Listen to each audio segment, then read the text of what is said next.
The truth is, Mac Miller was a young talented artist at the time of his passing. He had cemented himself in hip-hop and carved a special place for himself. We were told his life was cut short due to his addiction that eventually consumed him. The story goes he was given a tainted supply of drugs that caused him to pass on. This is what they want us to believe. But what if I told you something far more sinister took place? That Mac Miller got himself in too deep and would eventually pay for it with his life. Join me in this episode as we uncover what truly happened to Mac Miller. On September 7, 2018, Mac Miller's personal assistant walked into Miller's residence and found him unresponsive on the ground. He quickly called 911 and tried performing CPR on Miller, but it was too late. A hip-hop star with a promising career was gone, leaving his family and fans devastated. The Coroner Report stated his passing as an accidental overdose of one of the worst drugs currently on the streets. The news reported that a drug dealer friend sold him these drugs that were laced and caused Miller to overdose. The thing is, I don't really buy that story. In my opinion, there's a much darker reason why Miller was removed.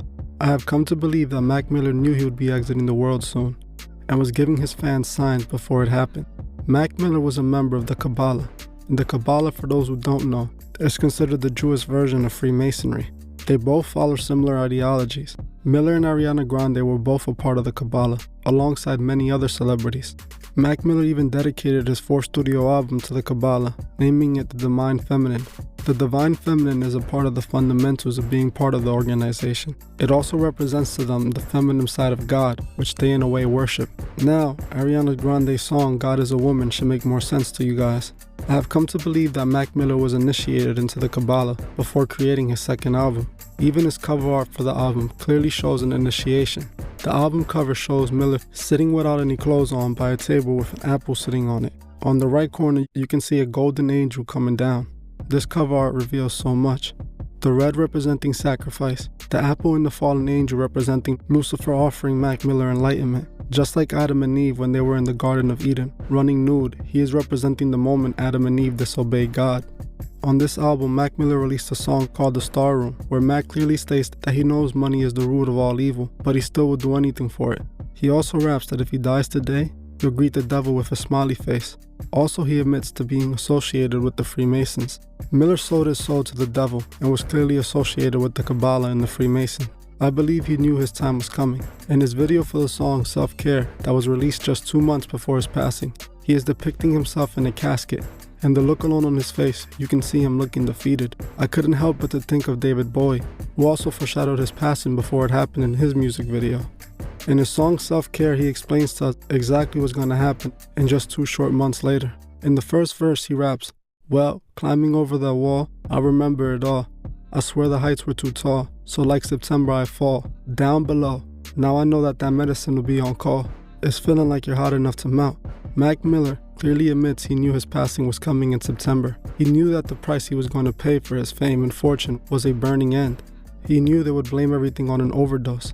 As you can see, he rapped that they would have the medicine on call. It can't be any clearer to me. Mac Miller sold his soul and took an oath to spread an agenda. In the song, he also raps, "Somebody save me from myself. Tell them they can take the BS elsewhere. Self-care, we're gonna be good. Hell yeah, they letting me go." I believe Mac Miller's decision of selling his soul was starting to weigh heavily on him. No longer wanting to continue the lifestyle he chose that left him broken and lonely. He knew Lucifer would come and collect the moment he stopped, the moment he was no longer any use for him. There's a song by a rapper named Immortal Technique called Dance with the Devil. In a way, this song explains what price Mac Miller paid for his success and what it eventually cost him. For those who don't know Immortal Technique, I suggest you check out his song Dance with the Devil. If you guys would like to see me make a video on the song, comment Immortal below. If 400 people comment Immortal, I would do a video breaking down the song. Mac Miller knew that by not keeping up his deal, it would be the end of him. Similar to Bob Dylan, who in an interview admitted to having a deal with the devil. Why do you still do it? Why are you still out here? Well, it goes back to the destiny thing. I mean, I made a bargain with it, a long time ago, and I'm holding up my end. What was your bargain? To get where I am now. Should I ask who you made the bargain with? with the chief commander. On this earth? And this earth, and then in a world we can't see. and is still being the reason he still performs music to this very day. He must serve the agenda. The lifestyle that Mac chose ended up consuming him and costing him more than he was willing to pay. Towards the end of his career, you can see him wear his demons on his face, clearly giving signs that something was eating him from the inside. I know that Mac did drugs, but in my opinion, I don't buy that overdose story.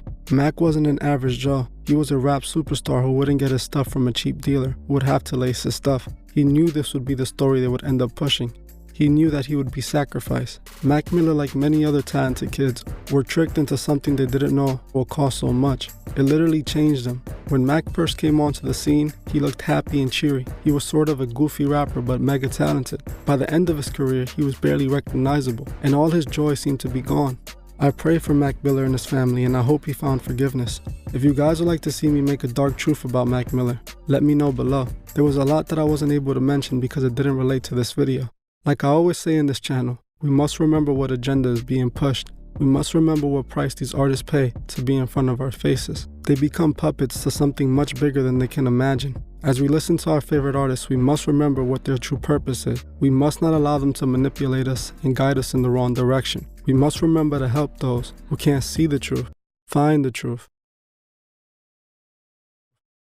Thank you for watching this episode of The Truth Is. If you would like to further support the channel, join me on Patreon, the link would be in the description. If you join before the 28th of this month, you could be entered to this month's monthly raffle, where you can win a shirt, a cash prize, and even pick a video topic. Also, please leave a comment below on your thoughts on this video and on any future topics you would like to see me cover on my channel. If you like this video, please hit the like button, as this helps other people find these videos. If you're new to the channel, please subscribe and hit the bell so you can be notified of future videos. Please follow me on Instagram at TheTruthIs01 and on TikTok at TheTruthIs. I will gladly appreciate it. Thank you. Goodbye.